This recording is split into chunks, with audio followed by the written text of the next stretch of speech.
আমাৰ গুৱাহাটী বিশ্ববিদ্যালয়ৰ যিখন চিকিৎসালয় আছে তাত সেইখন চিকিৎসালয় আমাৰ সকলো ছাত্ৰ ছাত্ৰীৰ জীৱনৰ লগত হেতালি খেলি আছে। কাৰণ ইয়াতে আহিলে অকল ORS এটা দিয়ে বা আপোনাৰ যদি ভৰিখনৰো বিষ হৈছে তেতিয়া ORS বা গেছৰ টেবলেট এটা দি পঠিয়ায়। এনেকুৱাই যদি হৈ থাকে, আজি যিটো এটা সমস্যাৰ আমি সন্মুখীন হৈছোঁ, আৰু ইয়াতকৈ যদি কাৰোবাৰ অৱস্থা যদি বেয়া সংকটজনক অৱস্থা যদি আহে, তেতিয়া কি ঠিক আমি কোনো মৃত্যুমুখলৈও যাবলৈ লগীয়া হ'ব পাৰে।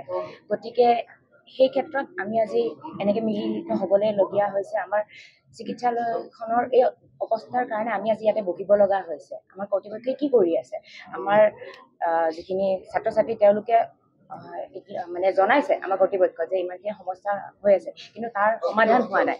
সেইকাৰণে আজি ইয়াতে মিলিত হ'বলগীয়া হৈছে। শিক্ষাৰ লগত যিটো স্বাস্থ্যৰ প্ৰয়োজন থাকে, হয়, ইয়াতে বহুকেইখন মানে হোষ্টেল আছে। গতিকে হোষ্টেলত গা বেয়া হ'ব পাৰে, খেলা ধূলা কৰি থাকে, ৰাতিপুৱা ইমান গৰম, গা বেয়া হ'ব পাৰে। আৰু আজি যিটো মানে সাপে খুটিয়ালে, গতিকে এই ক্ষেত্ৰত আমাৰ কৰ্তৃপক্ষৰ ফালৰ পৰা তেওঁলোকক কঠোৰ নিৰ্দেশ দিব লাগে যে চিকিৎসালয়খন উন্নত হওক। কিন্তু সেই পক্ষত আমাৰ গুৱাহাটী বিশ্ববিদ্যালয়ৰ যিখন চিকিৎসালয় আজিও পিছ পৰি আছে বুলিয়ে ক'ম।